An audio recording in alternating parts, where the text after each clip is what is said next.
Hello once again, and welcome to Ethan Chats. Today we have Arthur Douglas, concerned citizen. How you doing, sir? I'm good. All right. Thanks for having me. Before we get started, I just want to kind of have you share a little bit about yourself, because once we get started, people will be able to put it together, because you're a thinker, and that, we got to get that kind of out there. Got it. Well, been involved in developing projects for the web for about 11 years, so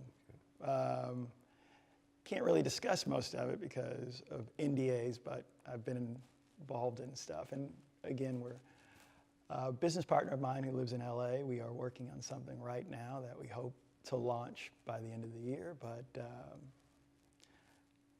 I'd say we'll all know about it pretty soon. All right, good enough, good enough. Yeah. Now, one of the things that we've been talking about is how to invest in our young African American males. Right. There are plenty of programs for African American females, and that's great. There are plenty of programs for, them, and nobody wants to take that away. Right. But somehow the African American male has been left out of the equation. And so I kind of want to start there. Yeah. What's your take on how we invest in the African American young men, number one? Because I've just found some information that says we spend $75,000 per year per person that's in prison as an adult. Right. And it's more than $75,000 per year if they're not an adult. Right. So if you run the numbers, it doesn't make sense to invest in the youth after they become, problematic. Let's just say that. Right. Because that covers a whole multitude of different types of problems. Right. Rather than invest in them up front. Right. So that they get the proper, learning skills, development as they should be from preschool to third grade. Because the common knowledge is that if a child isn't reading and writing with comprehension at third grade level when they're in the third grade, then they're probably going to be behind in every class because of that one fact. Right. And the same is true for math. So how do we approach dealing with that? I was watching YouTube. There was a lecture, a Stanford lecture about startups. So I watched about 50 hours of it. Okay. So I should get a degree at Stanford because of how much I watched it, my online degree. And I realized something pretty quickly, is that an investment is different than a handout. Yeah. In the African American community, the black community, money is given without tools to develop, especially young black men. There's no, it's like, here's money, whether it's a welfare check, whether it's a nonprofit organization that just says, well, we're doing good in the community, we're helping them, we let them, near computers, and that's enough. But that's not an investment. When I was watching these videos, you quickly realize that an investment is a bet. We're betting on you. And a venture capital firm can bet $100 million on one startup. And if they lose it, oh well, they're raising another series of, another series of $50 million to bet on another one. They just, and again, if they lose it, oh, well, if one of their, bets pays off, the 20 other bets that they lost, they make their money back. Right. But nobody's betting on black men. And why is that? Just from your perspective. Why? Good question. I think when you think about it, there are better things to do with black men than to invest in them. Like put Prison. in prison? Drugs, alcohol, sports, entertainment, all the things that only a few will succeed at. And so if you are advertising to young black men and giving them a few options, and if you make it, fantastic. If not, there's drugs, there's alcohol, there's all sorts of destructive things you can do with your life. Right. And so if you're not betting on a young kid, say, you know what, I believe in you. Here's what I'm going to do with that. I'm going to invest in you solving a problem. I think that for black men to achieve greatness, they need to focus on solving problems in their community. And if they solve a problem, then they're going to have a life, they're going to have a life full of joy, peace. And when I was watching, again, these videos from these startup, the tech community, their whole focus is on solving problems. And if you think about it, you think about Tiger Woods, Oprah Winfrey, Michael Jordan, the usual suspects of rich, Jay-Z, those guys. They all are worth in and around $1 billion.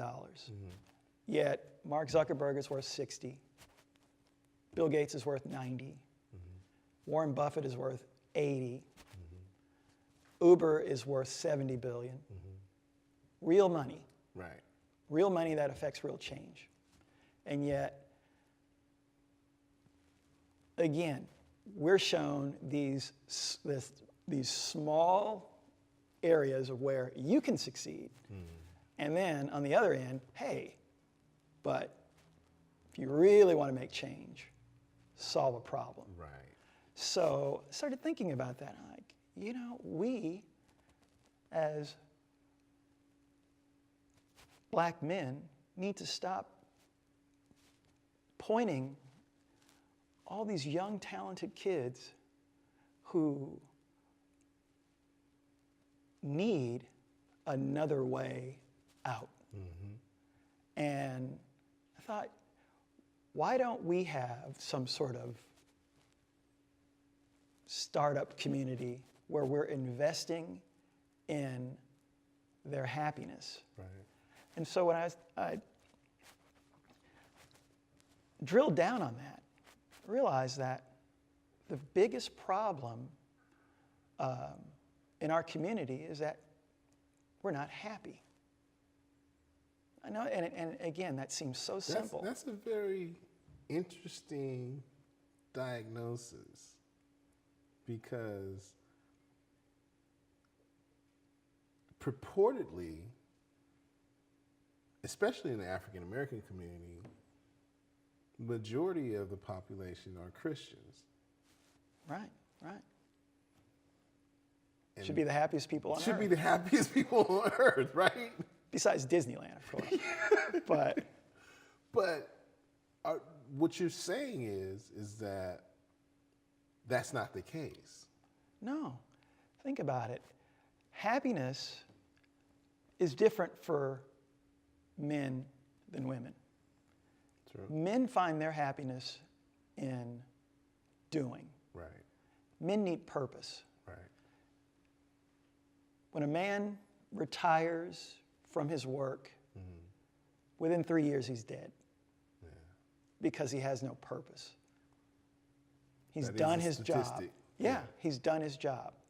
And if you think about it, and I don't know the stats, but whenever you watch the news and you hear about violence in the world, the first thing doesn't come to your, the first thing I think about is it was a man.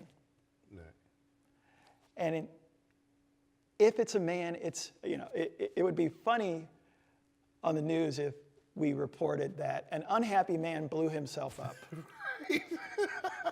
Now that would be funny. But it would call to our attention that happy people don't blow themselves up. Right. Happy people don't shoot people. Right. Happy people don't get into fights. Right. Happy people, are happy. And Happy people help other people. exactly. Yeah. Oh, and they also don't steal from you. Right.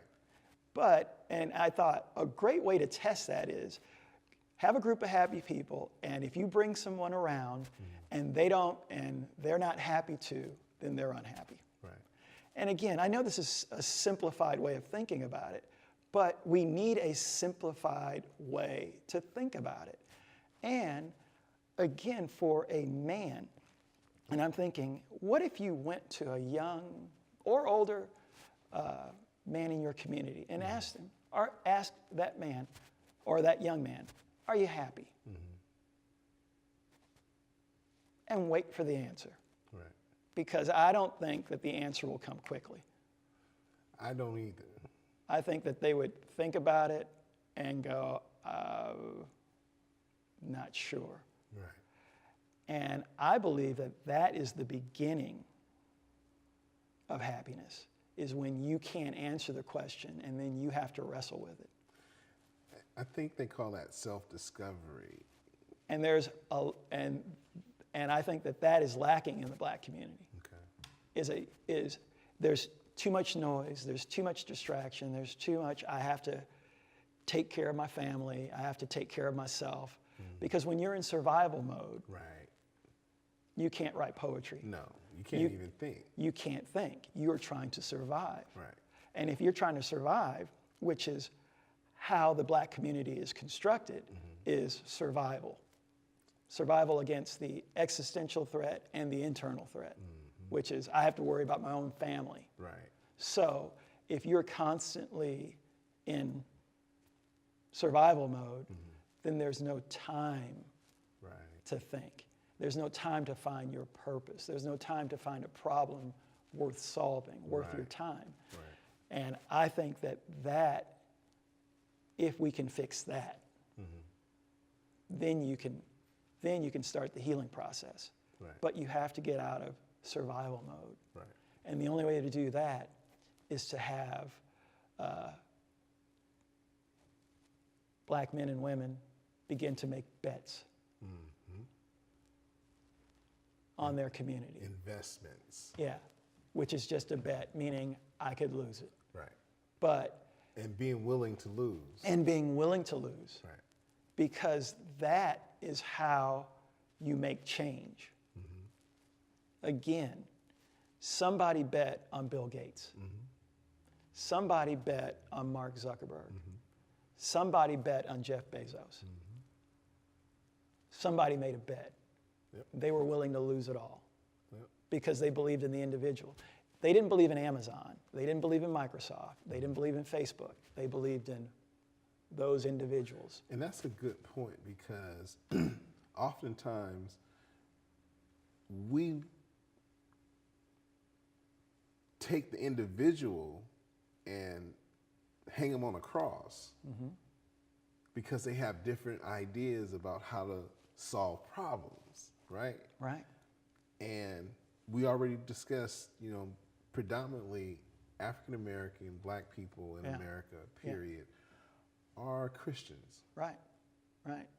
Not 100%, but a good percentage. Should be the happiest people in the world. Absolutely. Yet that doesn't ring true when you look at the despair and the blight in black communities Right.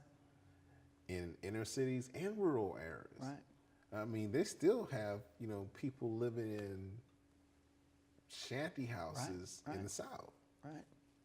you know, and that's all they know. Mm-hmm. So to be able to bet Mm-hmm. in a child that is of African American descent and be willing to lose means that somebody that recognizes something in that child is there to bet on. Right. So how do we get people to look at that child differently instead of this, you know, this serial, repetitive prison Right. baby, you know? Yeah. I think that, again, I think that you start, let's say we all know some kid or some young person who at one point you go, man, that sky's the limit for that kid, right? Right. And all of a sudden they're 19 years old and, you know, oh boy, I don't want to, you know, here he comes again. Right. At that point, that's when you need to go all in, Yeah. right? And I think that for the most part, the church in these communities are there doing some good, but then when you have a storefront church, that guy's just there to take, you know, retired women's money. It's funny you should say that because I have you sent me something Yeah. and I took the test.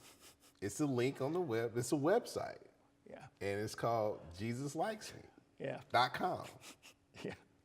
I mean, I literally laughed at that when I saw the name because it was funny but so relevant Yeah. Yeah. because, you know, I believe in God. Yeah. So when I took the test, I had to ask myself, you know, as an engineer, how does this work? Well, maybe we should step back for a second and I'll give you a little bit of Go ahead. the origin story. Yeah, tell us about the origin of JesusLikesMe.com. So, it makes me laugh every time I think.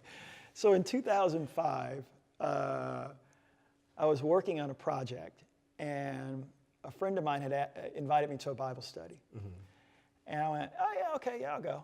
And so I go up there, and you know, we're having our Bible study, and I forgot what book we were reading, and at the end of it, one of my friends, great girl, I asked her, hey, I have a question. She says, what? I said, Jesus loves you, right? She says, of course he does. He loves you too. He loves everybody. I thought, that's nice. I said, does Jesus like you? And she paused and looked at me and she paused for a long time. She says, I hope so. And so as soon as I left, I said, there's something there. Right.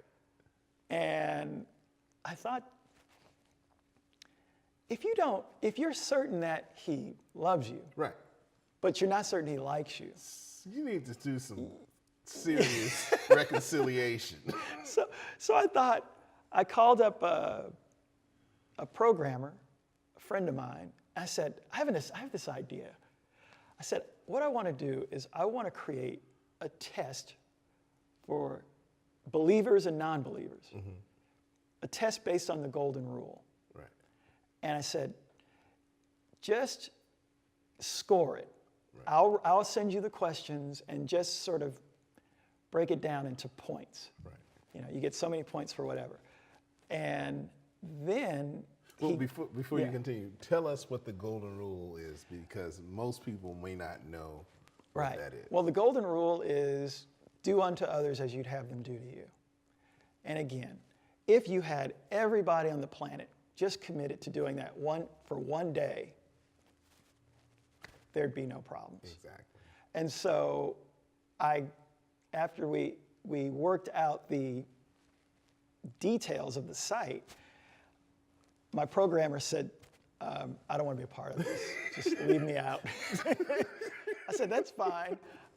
And so I sent it around to a bunch of people. And I said, take the test. I just want to see if Jesus likes you or not. Right. And they take the test, and I took the test first. Right. And I got 21.97%. I thought I'd get a lot better, but I didn't, because I was being honest. Right. And so I realized that what it does is it makes you mindful, it makes you aware. Yes. And that's what's missing in our community is an awareness of someone else, is awareness of the other. Absolutely. And when you are not aware of others, and all you have to do is something kind to create more kindness. Right. There's such a focus on the self. It is. That you isolate yourself from the community, and then all of a sudden that's when things go bad, when you're not accountable to the community. Right, because one of the things that they did a report on before social media really took off the way that it did was social scientists predicted that if people started to use social media instead of interact with people, that they would become more isolated. Absolutely, yeah. Less communicative. Yeah. And more vain. And over the course of the last 17 years, that's borne out to be true. Right. We're less connected. We're less social.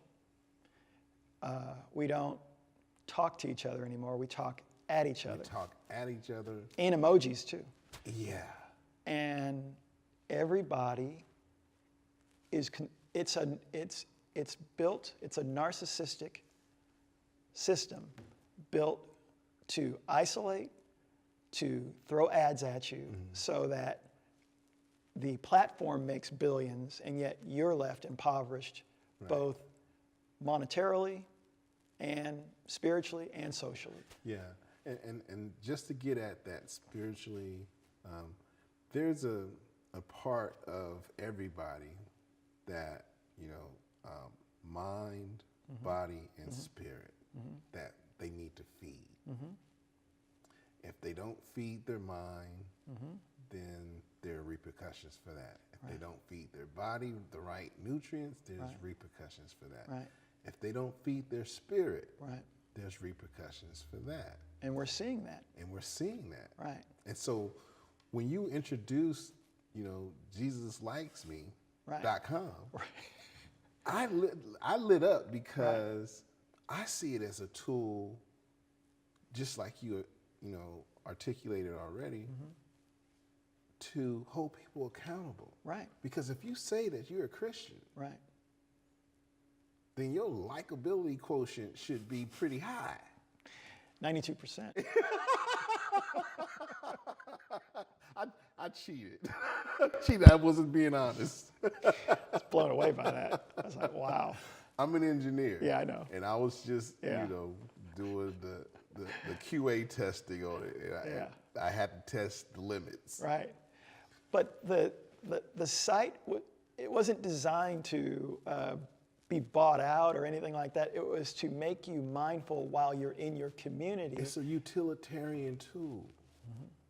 And that's the part that I love about it, because it's not something that can be used for any other purpose. Right. Right? I mean, you may be able to change the scoring. Right.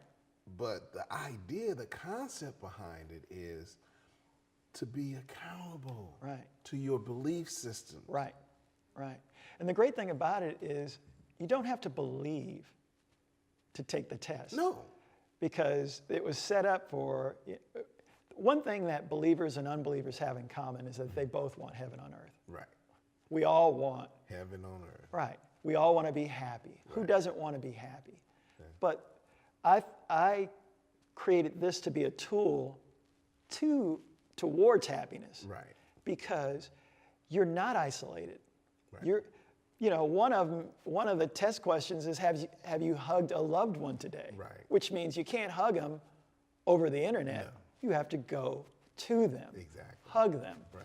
Have you told someone you care about that you love them Right. today? Right. It's always today. Now, because I will tell you, after taking that test, even though I did my, you messed with it. stress test, it made me go hug my mom. Right. You know? Absolutely. Yeah. So I get that. Yeah. Yeah. I get it. Yeah. And I think others will get it too. Yeah. And that's why we're going to put it up on the screen so they can go to it and try it right now. Yeah. It's 11 years old, so. JesusLikesMe.com. Come on, I know. man. It's so funny. That's beautiful. I know. Again, there are, and that's the great thing. There's 2.5 billion Christians on the planet. If they took the test once, I think that the people that they're connected to would be transformative. Yes. That was the big idea. That was, that was the problem Right. I was trying to solve, is how do I get the black community, the church community, in the black community to behave more like Jesus. Right. And then for that to pour out of their churches and cathedrals into the community to heal. Exactly. And I certainly, that resonated with me. And we previously talked about this. And to me, this is something that I'm going to be sharing with my friends who are pastors of churches and bishops of churches and ministers at churches and deacons of churches, because it's not enough for us to keep doing the same things, Right. because we're not getting the results that we even used to get Right.